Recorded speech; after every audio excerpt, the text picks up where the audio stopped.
Hi, I'm Jessica Boulton from the Daily Mirror, and this is Jess Saying, our weekly celebrity chat. And this week, I am very excited to introduce two judges from one of my new favourite programmes, Pooch Perfect. It's Colin Taylor and Verity Hardcastle. Thank you for joining me, guys. Hey, how are you?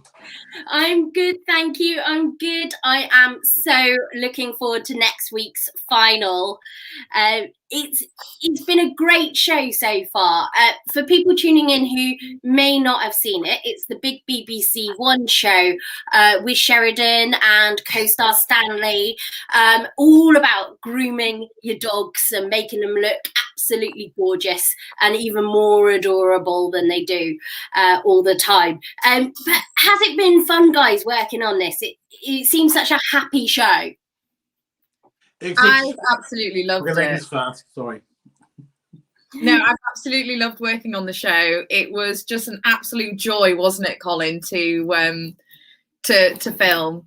And we were just such a close-knit team and all bonded with our mutual admiration for our four-legged friends. Absolutely. It was a lot of fun. I mean, you know, what more can you not love apart from a show that is dedicated to dogs, loving dogs, you know, bringing dogs into the family even more. But it's a really huge, warm show. I love it. Absolutely love it. So how did you film it all at this time? Were you all living together in this place? Because it's a gorgeous, massive house that you film it in, isn't it? Like, how did it work?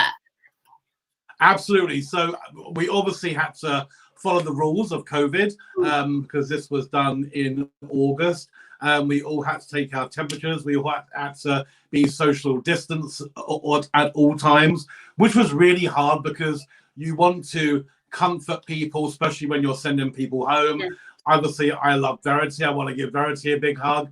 But, you know, we couldn't do that. That's become part of the norm now. So it was very well organized, very strict, and we still managed to make it look like it was as incredible as it is. Yeah, we were one of the first shows, weren't we, to go into production from lockdown 1. Right. So yeah, it was, I think we were all trying to find a way of doing it really safely, but we didn't actually have one positive case while we were there at all during the whole month of filming. So that's a credit to everybody and all the safety measures they put in place. And it's just, I mean, I'm not a dog owner myself, but I've just loved it because it is so adorable, and you see the love that everybody has for the animals. I mean, you two, honestly, you're tough to please though, because you're like combing them, looking for the stray hair. Have you been impressed with the standard of people that have been on the show? Oh, massively. They are all professional dog groomers and they know what they're doing. But obviously we have to nitpick because we're trying to find the nation's best dog groomer. And sometimes that takes, you know, splitting hairs, trying to find, you know, who would be the top dog each week. And you've obviously the hosts are Sheridan and a very talented host indeed, which is Stanley the dog. Now I've loved the banter between them two. What have they been like to work with? Well, I mean, you know, Sheridan's amazing to work with. She's really, really positive. She wants to make sure that everybody on set is comfortable, and including us judges, to always make sure that we're doing okay. And obviously Stanley, you know what, he's probably more high maintenance than anybody, well, apart from Verity, I have to say. But you know, he is kind of like, I mean, he really is demanding in his, like, you know, what he wants for lunch and so on and so forth. He's kind of a diva, but we love him nevertheless. Does he get really pampered? I bet he does. Yeah, he does get really pampered. All the dogs. I mean, the whole show. That was what was important, was the dogs. You know, not us. I was going to say, what's it like backstage? Because you must have all these dogs running around. And like, how do you, is it chaos behind the scenes, or? No. Well, I do have to put my hands up and say, you know, when it comes to that part, Verity and myself, we were lucky. We didn't have to do any of that hard work. That is extremely hard work, and that was done by Stuart Simons and Jodie, and also the welfare people that took care of the dogs. They were backstage. They were the actual backbone of the actual program, and they were the ones who did the incredible job of walking the dogs, make sure that they were going potty trained, and make sure that they got breaks. They did incredible. So hands up to them. Each dog had their own run area. So their owners from home would bring you their bed and a t-shirt and things just to make them feel at home. And they'd have their own area. So they got quiet time as well, because it was really important that they felt really settled and comfortable. And they have their own handler each that was with them all day. So then they'd build up a relationship with that dog, and they would be the person who took them out and gave them all their breaks, and, you know, when they wanted a rest, give them some quiet time. Crikey, it sounds absolutely lovely to be a dog contestant on the show. Getting all that pampering. Now, was there any sort of like little bits behind the scenes? Was there any dogs that did anything naughty on the set that we didn't see from filming? Because I cannot believe they are so well behaved. They just stand there. Well, these are all dogs that are cast because they love grooming, aren't they, Colin? Yeah. Absolutely. You know what? I mean, let's face it, most dogs have to be groomed every 6 weeks. So these dogs are veterans in that part of their lives. They are used to being on grooming tables, used to being handled, and also used to being pampered, because this is a huge part of a dog's enjoyment in their life. They're being pampered, handled, they're made to look beautiful, and the dogs really, really enjoy it. It's a bonding process between the groomer and the dog. And what made this incredible, these were groomers seeing these dogs for the first time. So to see that magical connection happen was remarkable. And that is part of what we look for when we judge also.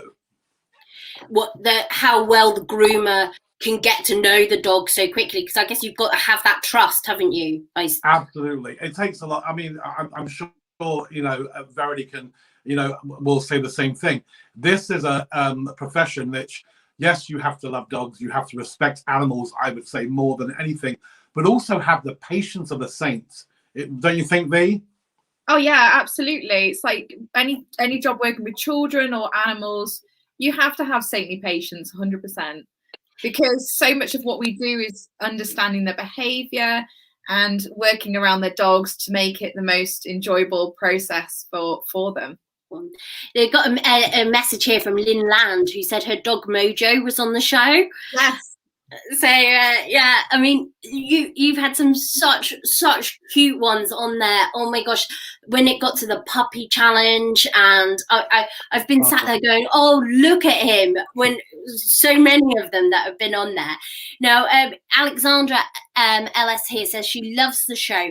It's nice to have something light and enjoyable to watch right now, and I think that is key, isn't it? Absolutely. You know what? There's so many of us which are, I mean, I'm lucky, Verity's lucky, we have partners, husbands, children, whatever it may be.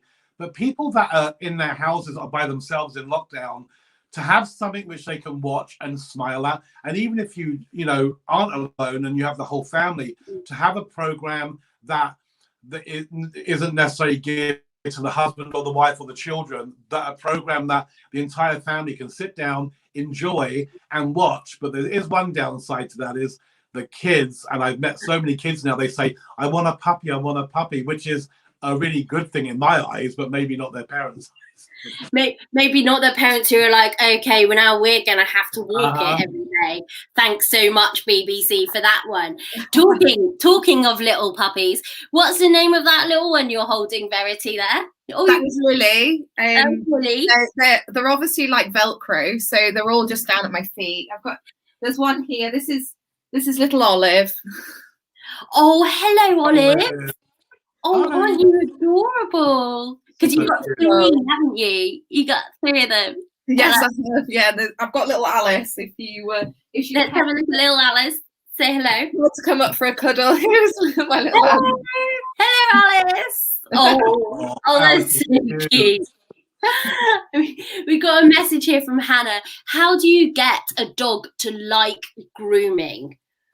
So it's a bit of a slow process. You just need to do small bursts at home. I would say put them on your kitchen table or a raised surface, put a yoga mat down to make them feel secure to stand on. And it's all about doing short bursts of brushing. Don't try and do the whole dog at once. You can use an electric toothbrush around their feet to get them used to the noise if they need to be clipped in future. Any tips you've got, Colin? Well, I wouldn't use my electric toothbrush around that dog's feet. I might use your electric toothbrush around the dog's feet. No, but I think what you said is all good and correct. The only thing I will add is make sure you get the dog to the groomers as early as possible in its life. Right. So if you've just got a puppy, when the dogs have their shots, get them to the groomer so they can be, become sensitive to the noises, the smells, the commotion, what goes along with grooming. It's not about getting a full haircut, but it's about getting to the point of maybe getting to that process. So you could go in for just a bath, so you get used to the dryer and so on and so forth. So absolutely, but the key is to start as early as possible. As early as possible.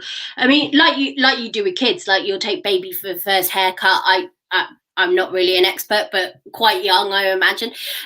We've got another question here from Dillis Hadley. I have loved this series. I've loved Sheridan and her doggy companion to sheer genius.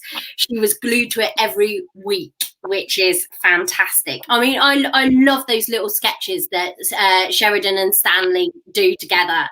And what's fun as well is Stanley's actually was a stray and a rescue dog, wasn't he? He was taken to a centre twice before he got picked up by a sort of acting school for dogs, and has now landed his big gig.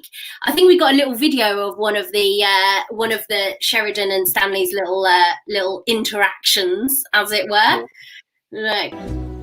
Stanley, you have got a little twinkle in your eye today. You got something to tell me, mate? You've got a girlfriend. Oh my God, that's amazing news. Who? Someone on the crew. No way. Who is it? Who? Wow. Look, I don't want to put a damper on things, but I don't see this working out, Stanley. I mean, you're going to end up fighting well, I can't think of a metaphor, but I mean, you're going to end up fighting a lot. 30 minutes, groomers. It's just that, I mean, they're so cute. You must have had great fun watching these and, coming up with some of the ideas for them, did you? Oh my God. Yeah, I love it. I love the Guess Who one as well. Where they're playing Guess Who. It's just, They always make it so cute. And the painting when painting her like one of the French girls. The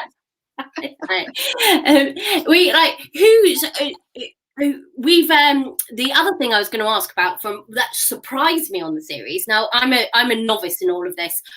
The strange finger condoms for the hand grooming. Never seen anything like that before. That I was just as shocked as Sheridan.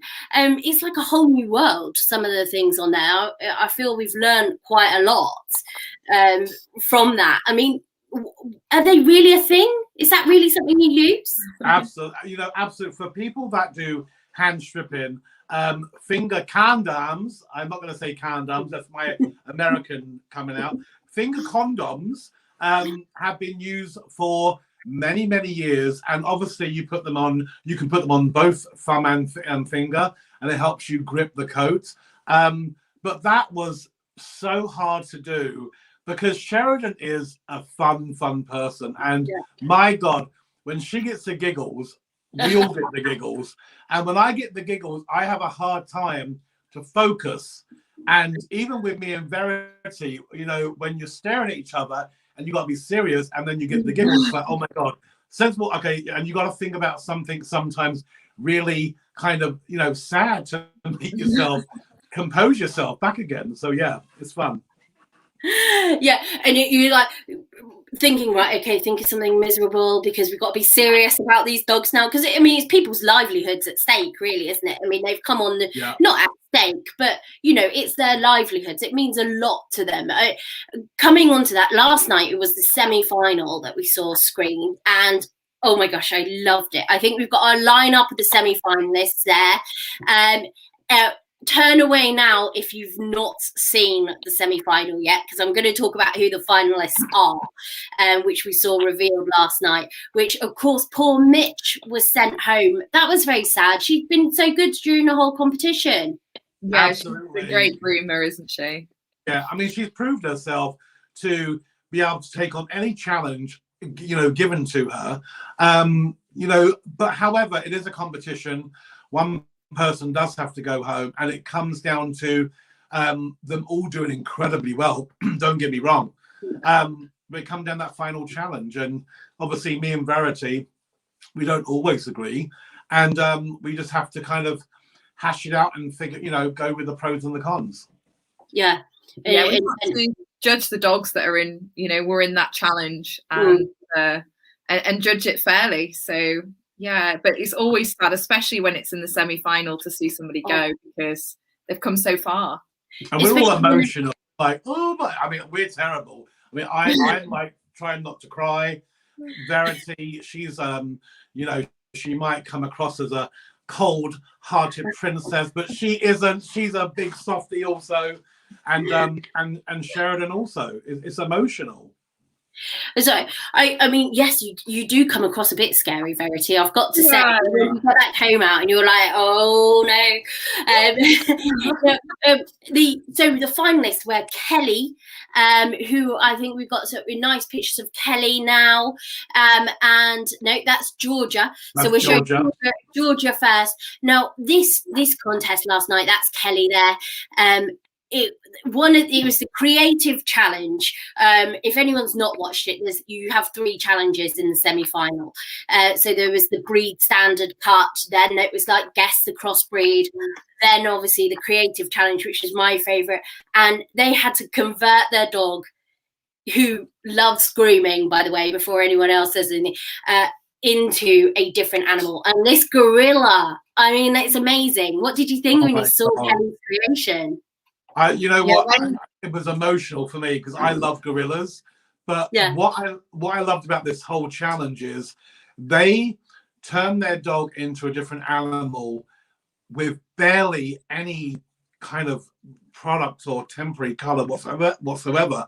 So they really got the point across with just using the dog and its hair and shape, which I thought was amazing. Yeah. It really was. I was watching it and I was like, oh, I wanted to take them home. It must be difficult for you. You must be, oh, can I just steal that one for a couple of days? Going back to the first one there, Georgia with the lion, which we just saw as well. She's obviously the other one of the other 3 finalists. She's had a great journey so far, hasn't she? Because she comes from a family of groomers. What do you think of how well she's done?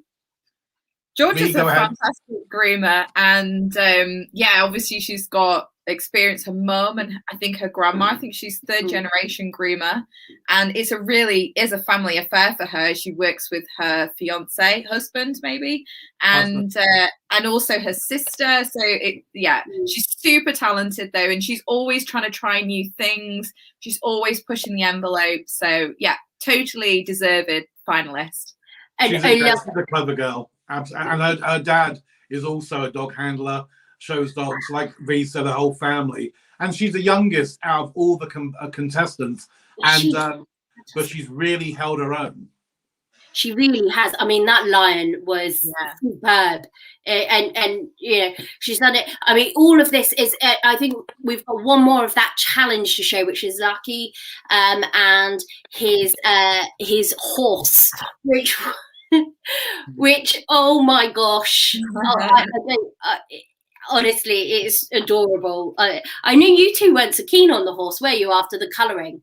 No, I think we did. We loved it. That was our only criticism, was that we weren't sure about the colouring used on maybe the choice of the colouring. That was just my you know, when we're seeing them on the dog walk, we have to sort of look at positives and maybe look for, you know, a constructive criticism. So Yeah. Absolutely. You know, and to be fair, his structure of the horse was amazing. And what I would have done is I would have done the mane as he did, but I would have actually gone around the edges of the mane so it accented the mane without colouring it in. It's like me and Verity were saying. It's like, it reminded me of being in school when I did this beautiful picture with pencil and I painted it and it just totally ruined it. So you can really, you know, sometimes less is more, like Verity said last night. And that's what you really got to think about.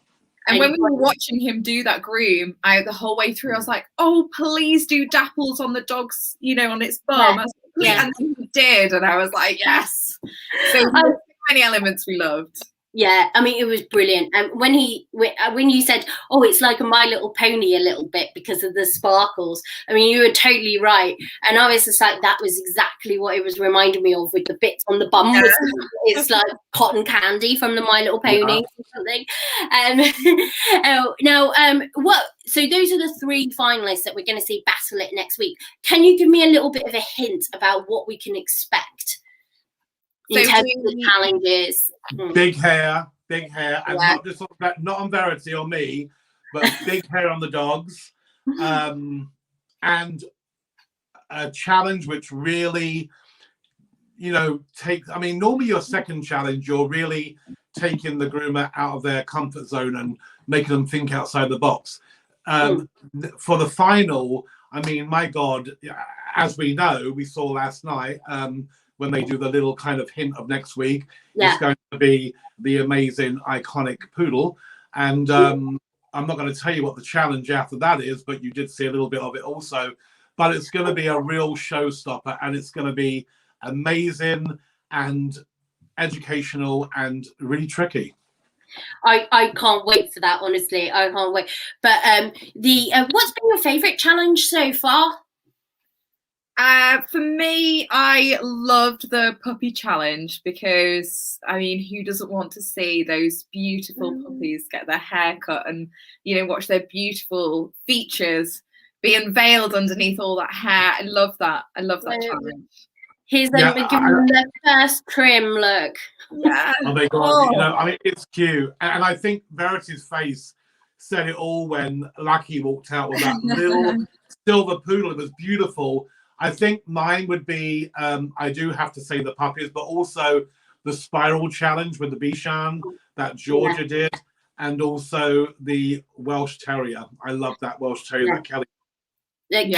Kelly's got a nice work. She did a fantastic Welsh Terrier, which I think we got a little picture of here, which was one of the key things. There he is, getting his little paw done.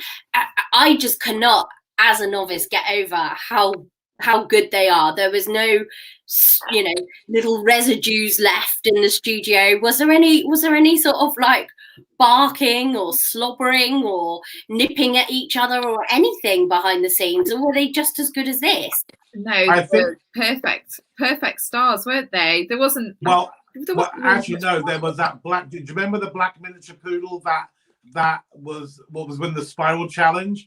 See, miniature poodles have a talking issue where they like to talk. It was a toy poodle, wasn't it? Their little black toy poodle, and it was like so vocal, and you're thinking, oh my God, but you know, at the same time, still adorable. But that's part of the job. It's what we have to contend with on an everyday basis, you know. So it's fun. And I also loved how in the Alaskan Malamute challenge, I think I've got that right, where the fluff was just everywhere. And poor Sheridan is literally there having to sweep it up off the floor. It's like a snowstorm of fluff. I guess that's what it's like if you really have one of these. You must be hoovering around after it all the time. Crikey. And they were big dogs, weren't they? I was so giddy about that challenge because I don't think the groomers had any sort of idea that we would throw a breed like that at them. So I was just about to announce, because that's completely a surprise, the breed challenges. So I was so giddy before, thinking, oh, I can't wait for them to see these big dogs. Their hearts are going to be like, oh my goodness. How do they even lift them up to get them in the bath for the start of it? Obviously, everything was electric. So we have electric tables, you know, so doors with bats in them. So yeah, you know, just so we can just step them on stuff. We got another message from Lynn here, who was Mojo's owner, who said she loved the animal transformations last night and loved the Cocker Spaniel challenge, especially the little one Louisa groomed. Oh, I mean, there were some adorable ones all the way through. And we talked a little bit already about the... we got another good question here. So before I go on to mine, Sarah Urquhart has said, are there accredited dog grooming courses? Yes, there are. So you have grooming schools all over the UK, and most grooming schools, and you want to pick one that does offer a accredited City and Guilds or equivalent qualification that goes along with the course. All the groomers on Pooch Perfect are qualified groomers, and you can, but like I said, you can find lots of grooming schools all over the UK, but just make sure, if I was to recommend anything, go there, meet your tutor, make sure they you can leave there with an accredited qualification, recognized by the, you know, recognized on the spectrum, school spectrum, and yeah, go from there.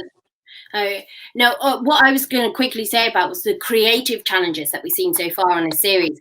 And now there's been a variety of creative ones. I think we've got some lovely shots of some of them, including there's Kelly with her little one there. Was that the Asian? Is it Asian freestyle? Asian fusion? Asian freestyle, yeah, that was Asian freestyle challenge, which is a new look as such, or a new trend, isn't it? Relatively new. Yeah, over here it is relatively new. And is it really popular to do this now because of like Instagram and stuff? Are you seeing more dogs go with this style? It's becoming very popular, where people will probably nowadays bring you in a dog, a poodle or Shih Tzu or some whatever breed, and they bring in also a picture from Google and say, well, my dog look like this. And you know, anything's possible if the dog's got the coat to work with, but then again, you also have to consider the owner's lifestyle. Do they have the lifestyle to go with that haircut? Because it is a haircut which is very short on the body and also left very long on the legs. So if you are a person that walks in the woods every day or goes on long walks, you don't necessarily want to have a dog with a lot of hair on its legs. Yeah. So you've got to be practical about it. And I think there's some nice other pictures of some of the dogs from the creative challenge. We can show here. Oh look. Oh, we knew it was I wanted that pink bandana so bad. I wanted it so bad. I was like, it says Sheriff for anyone that can't read it at home. It's so, honestly, they were so cute. Now, I mean, it might not be everyone's cup of tea about dressing up dogs. I know some people have mixed feelings about this, and we've talked about it before. And we do see some on the show where you use dog-friendly temporary colours and paints and little fun things. Yeah. Is it? Can you sort of explain to us about when it is okay, and what do you say to people who say, actually, I'm not so sure it's my cup of tea to dress them up? I mean, the dogs love it, don't they, on the show? Yeah. So. But also, I think you've hit the nail on your head. It's either something that you either like or you don't like, and it's okay for it to not to be your cup of tea. But what you have to realize is dogs have been wearing coats to keep them dry from the rain, or t-shirts for many, many years. My dog has a onesie, which is like a waterproof onesie, which he wears when we go to the woods. And it keeps him safe from the elements when it comes to twigs and brambles and such, and all that kind of thing. When it comes to fashion accessories for dogs, you have to look at how we've come full circle in this industry and in life, where dogs are a huge part of the family. Not only are they sitting with us in the living room while we eat our tea or watch TV, they're actually, you know, we actually are bringing them into our lives more, going to coffee shops, going to restaurants. And when it comes to putting nail polish on a dog, it's fine. It's not hurting the dog. And you know what? The dogs get way more attention, and it just shows that there's more love out there between owners and their dogs, and bonding. And also there's real things in life which are definitely welfare issues, which these don't even come close to it. So I always say to people, look, it doesn't have to be your cup of tea, but don't get extreme about it and think it's cruel, because it absolutely isn't. Would you be able to tell if the dog didn't enjoy it or wasn't having fun? Yeah. Well, the whole thing. Go ahead, V. I'll let you. Oh no, it's okay. You carry on. No, one thing I was going to say is, if I put anything on a dog and the dog didn't want it on, whether it be a bit of clothing or whether it be a I don't know, a barrette in its head, I would take it immediately out. But your dog is going to tell you right away if it has an issue with that. And people should be able to see them signs. But when it comes to clothing, I know when I get that onesie out, Jigsaw goes crazy, because he will look at that and then he knows if he's going to put that on, he's going out for a walk. And you know what? There's no harm in it whatsoever. You're actually, like I said, you are creating more of a bond between your dogs, and dogs get more attention. These are chalks. They're temporary chalks, which on the show, as you could see, we saw the dogs after the challenge where they were all washed and the chalk was out. And let's face it, they get way more attention, way more love. And hey, Instagram famous, should I say. Indeed, which seems to be it's such a big thing now. I mean, there's so many pets on there who have way more followers than many humans. Me included.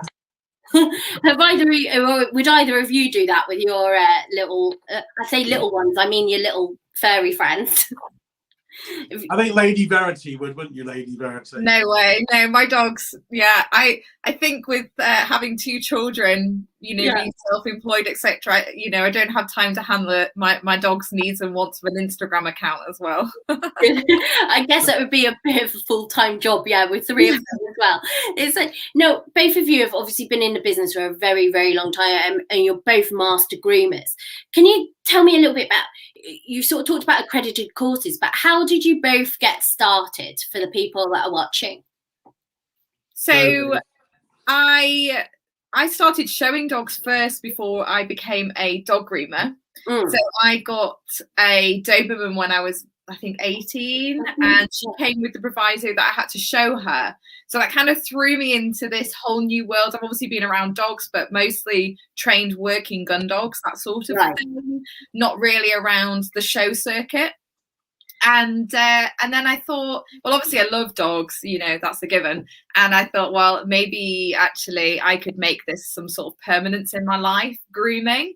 So I went and did a trial somewhere at a grooming school, see if I liked it, enrolled in a course and literally just ran with it. I did the training course and I just went to visit people up and down the country, just trying to think of, maybe I'm not so confident with my hand stripping. So then I'd spend several days with a hand stripping expert, and I just constantly was trying to develop myself. And the thing is about grooming is that you never stop learning. And even now we're constantly developing our skills. That's right. I was going to say there's a lovely little picture of you, Verity, when you were young with a dog, which you put on your own Instagram, which I borrowed, which is I couldn't resist. I'm sorry. I hope you don't mind. I thought as you shared it, because it's adorable. But how, like you were saying, how long, if there's someone sitting here watching this, how long would you say to them it's going to take, so many years before you'll have the skill to become a professional groomer? Obviously you've got to do the courses, but if somebody watching who may be very interested in this but is right at the beginning of their career, I think they say in most careers it takes 22 months to become comfortable and confident in doing what you're doing. And dog grooming is a profession where you go to grooming school, you will leave grooming school, you won't be confident to begin with, because you'll be like, oh my God, I've got to please this customer, I've got to make their dog look beautiful. But it really is a profession where the more you do it, the better you will become, like anything. And the confidence will build also, and your skills will build. So it's one of them things where it is about repetition. The more you do it, the better you will become. And, and don't take long breaks in between, because you don't want to lose that skill. You've appeared on the other Pooch Perfect shows as well, haven't you, Colin? Because you've been out in the States for a long time as well. You moved out there. Can you tell us a little bit about your background for the viewers?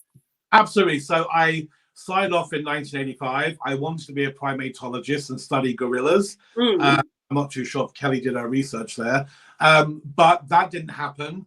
I then became a dog groomer. It was something I had never ever thought of, but I picked it up really easily. I had a thing where I found it. Obviously, it was hard, but I just picked certain things up easier than others. From there, I went to Hong Kong for a contract for a couple of years, and then come back to England. Didn't want to live here no more because I had this free spirit about me. And I got offered a job in Michigan. So I went to Michigan, and I spent many years out there. Came back to England because my parents were getting older and I didn't want to be left out the will. And I'm just joking. And then I got offered Pooch Perfect in Australia, which I said no to begin with because of the flight. I'm like, oh my God, I just got off a flight from Seattle and now they want me to go to Australia. And I said to them, because it was really weird because I was on the plane coming home and I just got done watching a Rebel Wilson movie. And they said to me, we have a star. And I said, look, the only way I'd come out there if Rebel Wilson was hosting it. And she went really quiet and she goes, what made you say that? I went, well, she's Australian. She's funny. I find it hilarious. Anyway, come to find out, they couldn't tell me then. But when they did tell me it was Rebel, I said, you know what? I said no again. And then my husband said, if you don't do it and you watch the show, whoever is taking your place, you'll be so mad. And I'm like, you know what? You're right. I'm going to do it. So I went there. And it was incredible. And Rebel was incredible. And because of Rebel and Pooch Perfect in Australia, it opened the door to Pooch Perfect to the UK. It's fantastic. Do you get on well with Rebel? Did you have a good laugh? You know what? We had a great laugh. She took us on her boat. Her mother is a international dog show judge. Her mother is hilarious because her mother is just like your regular. She's like your regular Sue. Her name's Sue, and she's like she was late coming to the boat, and Rebel was hilarious. I mean, it was just a normal family going on a boat, but you're with Rebel Wilson, and now I'm here working alongside with Verity and with the incredible Sheridan, which is amazing also because it's like, my God, you stand next to Sheridan, you're thinking, my God, what she's accomplished, and now I'm doing this with her, which is amazing. But what makes it more special is on my home turf, so it means that little bit more. Australia was incredible, but this is really incredible. This is to do it at home is always a big difference, and I mean I can't wait to see who wins next week. I've got ideas, but I won't press you on them because I don't want to ruin it for anybody. But what if there's one favourite breed you would say you have to groom? What would it be? I think that for you ask most groomers, they're going to say poodle for sure, and that's obviously for me it's the same as well because they're so versatile. They're such fun dogs. They're so intelligent, but their coat, it grows so profusely everywhere. It's almost like topiary, so you can create different shapes out of their hair. You can do different angulation to make them. Well, we saw most of the breeds that they use in the slightly more creative challenges are always a poodle or a poodle mix because they have such amazing hair. And what about you, Colin? Well, obviously my heart goes to the Bedlington Terrier because they go against the grain, like me and Verity said. You know, most dogs have a straight top line. These have a roach. Most dogs have some kind of unusual head, but the Bedlington has a very extremely unusual head. However, now after 35 years, the shorter the hair, the more happier I am as an owner. So, because after a while, it's a little bit like, being a plumber. The plumbing in your own house is the last thing that gets done. Verity's on top of her dogs. Her dogs look beautiful. I still love it. I don't want to show you my dog because he looks like, no, I'm not even going to go there because he looks scruffy, but he looks good scruffy. So, and that's, but he connects to me that way because I'm kind of scruffy apart from looking beautiful for you guys today. So that's how you sort of like, you don't spend, because I was going to say, do you spend hours at home doing it? It must be like, oh no, I'll go and do the dogs now. That's the last thing I want to think about is my own. It's like therapy. I absolutely love it. I put a podcast on and, we just spend time together. It's bonding. Like, I never tire of it. I love that time with my dogs.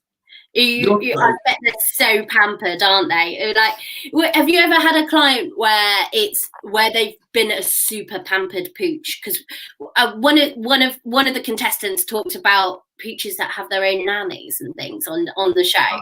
Can you tell me some of yours without naming names of who they were? But like where it's been a super pampered pooch, what sort of thing have you been asked for? I've got a few that live in castles. That do what? That live? I've got a few dogs that I've groomed that live in castles. Oh, that's pretty fancy, isn't it? That is pretty fancy. That is pretty fancy. When the dog has a nicer house than us, then Well, I'd have to say, it was really weird because I got called up with a good friend of mine who used to be the receptionist at a grooming salon in West Bloomfield in Michigan, and I used to groom a poodle called Contessa, and that name says it all. Okay, she was a pet poodle in a show trim, and the owner come into me with a little carrier bag, a very posh carrier bag, and it had a glue gun, cubic zirconias, and nail polish. And she goes, Colin, can you paint all the nails red and then glue a little cubic zirconia onto each nail? And I said to her, at first I'm thinking in my head, oh my God, are you crazy? And I'm thinking, really? Do you really want me to do that? And she went, absolutely. But you know what? Contessa was an absolute princess. This dog lives for that kind of lifestyle. And I'm like, absolutely. She was put on a pedestal, which she probably loved. And the owner doted over this dog. And so every single 4 weeks, she used to come in for a groom, and every 2 weeks, she used to come in for a pedicure. Oh my gosh, that's adorable. I honestly, whoever it was must have spent a fortune on it. And we got some questions from some of our readers. They sent us some videos of them asking their questions for you too. So I think we've got the first one coming up now. Hello, this is Tommy Thomas. He's a cockapoo and he has this beautiful, lovely coat. But what I want to know is, what can I do to groom him, especially on his paws, which are very furry and tend to collect lots of things on our walks? How do I groom that from home? Lots of help, please. So I would say for the cockapoo, with grooming, I presume she means brushing, because obviously for trimming she needs to really go to a professional groomer who can clear out in between the toes safely so they don't get that buildup of mud and knots and things like that there. But for brushing a breed like this, you need two things. That's a soft slicker brush and a metal comb, and it's just about getting down to the root of the hair, not just trying to brush the surface, and then you use your comb to check. So yeah, just keep on top of it that way. And also because that might be a welfare issue, you could even go to a groomer in between haircuts to get the hair shaved out between the toes, and just ask the groomer when you go for a haircut to maybe take it shorter around the feet, so that way you won't have to contend with that much, in the long run. So if you take it shorter around the areas that you find you have the bigger issues with, then the haircut will last a little bit longer. Right, okay. And then I think we've got another one coming up as well. Hi, this is Monty and I'm Florrie, and I have a question about how to keep the hair out of his eyes. Oh wow, that was one hairy Shih Tzu. Okay, so the question about around the eyes? Keeping the hair out of his eyes. I think a Shih Tzu was about 20 weeks old.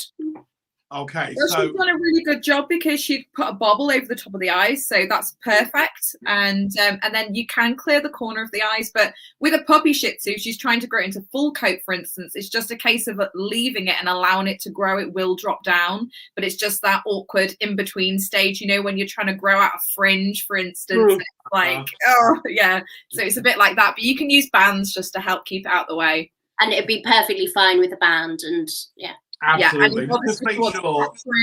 Go to a groomer's puppy session, get those eyes cleared with a pair of scissors. You can do a professional groomer can do that if that's the look they want to go for.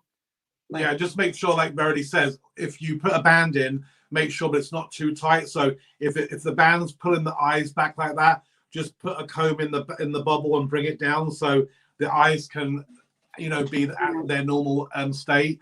And also, if you're going to have it clipped, then you always have to have it clipped. If you're going to let it grow, like Verity said, you have to just be patient and go through the not so cute stage.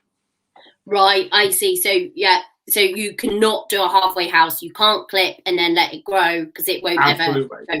Right, I see. And I think we've got one last one as well. They want to ask you. This is Bryn. He's 10 weeks old. He's a cockapoo. He's got the curliest fur ever. Must be to do with his poodle dad. Anyway, I'm just wondering when is the right time to take him to the groomers. Hey, Bryn. I've been touching his paws, touching his ears, touching his lovely mouth to get him used to being touched. But when is the right time? Because I obviously don't want to get into a position where he's that long and I'm starting to plait his hair. But I probably would do it, to be honest, because he's adorable. Yay! Well, first of all, you need to get him to the groomers as early as possible. So as soon as your puppy's had all these inoculations or shots, you want to get him to the groomer. And once again, it's about desensitizing him to the sounds, the smells, and make it enjoyable. But one thing I will say, when you take your dog and put it in the car, make it a positive thing. Don't say, oh, you're going to the vet, or oh, you're going to the groomers. Say, hey, we're going to go to the groomers, and make it positive and gung-ho so the dog really responds to your response in a positive way. Right. Because dogs do take on what we say. And it's really, really important that you make it a positive thing. So upbeat. And when you go into the groomers, don't drag the dog in. Either make it positive where the dog walks in naturally. It's about, starting them as early as possible. That is key. Just like with children. I mean, could you imagine being a barber and have to cut a kid's hair or doesn't want it done? You've got to get it done as early as possible. And that is the key. It's getting them used to the sights and the sounds and the smells of the salon, and also being left with somebody else. So, once you find a groomer that you're really happy with, stick with them as well, because your dog builds up a relationship with that groomer as well. And that's and it's so nice for me, for instance. I've groomed dogs that are, tiny puppies, and they're now sort of in the latter years of their life, and you have such a big relationship with them. So It's just like humans and hairdressers, isn't it? Like a lot of us go to the same person for years. Now, just to before we end, because we're going to have to. I've stolen your time for so long. But just to talk on the sort of welfare side of things, if you are thinking about getting a dog and you are sitting there watching this, where's the best places to go, and what should you look out for? Is it obviously there's so many rescue centres out there, and I think that's an important message, isn't it, as well? Absolutely. Yeah, absolutely. Consider a rescue 100%, because there's so many dogs out there. There might be more after the pandemic's over that are really going to need a home and, not be living in a kennel every day. I think that's really, really important. If you have your heart set on a puppy, it's so important that you go to somebody who is breeding in their home environment, for instance, but they're doing the relevant health tests for the dogs that they have as well, and that you can see the mum and the mum's healthy, and it should be more when you go to have a puppy interview, it should be like the breeder interviewing you. They should want to know that you're going to give this dog the best life possible. It shouldn't really feel like it's the other way around. And Absolutely. Can I just add one thing to that? Is to make sure if you go to a shelter, please don't turn your heads away from the old dogs. Yes. Because oh my God, they break my heart. And you know what? Even if you adopt an old dog and you're giving that dog the next, I don't know, the next best 3 years of its life, whatever it may be, you're still doing something good for a dog in a shelter. So do look at the shelters, and also what Verity said, you know, do your research, and make sure whatever breed you get fits your lifestyle and your house, whether you live in a house or apartment, and children, and so on and so forth. Yeah. You know, and just quickly, obviously, Lady Gaga's dog's been dog napped, which is terrible, and it's such a big thing that's happening all over. I mean, this is an extreme case of violence and stuff. It's something for people to be very aware of, isn't it? At this time, even here, you know, not quite, you know, in that extreme gun shooting sense of what's happened to her, but. Is there anything people should do to make sure they can protect their dogs from that? Well, just never leave them outside a shop, right? That just no, and just be careful leaving them in your garden as well. You just got to be really vigilant. Yeah, and also I was talking to Colin about this earlier on. If you are a man or a woman, I don't care what you are. If you go to the woods, try and go in pairs. Try and go with a friend. I don't want to scare people that walk in the woods alone or walk anywhere alone, but you know what, you'll have probably less chances if you are with a friend walking the dogs, because it is scary times when it comes to that thing. I mean, my God, I mean, I walk around by myself thinking somebody might try and steal my beloved 14-year-old Jigsaw. I mean, you know, but it's terrible. Yeah, and heart-wrenching, I'm sure. It is probably, like a lot of people, it's like a child, isn't it? So absolutely. And so forth. Thank you both so much for all your time today. It's been absolutely fantastic, and I cannot wait for next week's final. It's been a brilliant, happy show, and thank you for doing it. And I hope we're going to see a season 2 coming up, maybe. I hope so. Yay! Yeah. Well, that's if Stanley's not too big for his boots to come back, I suppose. Oh, yeah. Thank you so much. And for all you dog lovers out there, just to let you know that our sister site Team Dogs starts soon, which is it's actually started, is live now, and it's a social site where you can share all your tips about grooming, about places to take your dogs, anything you like. It's just a lot of support for people who are all doggy minded. So just a little mention there might be worth a little check out. But thank you both so much for your help today. Really appreciate it. And can't wait to see, especially that last challenge for next week. That looks amazing. So it's going to be. Thanks, Thank you, guys. Thank you. Bye. Bye. Bye.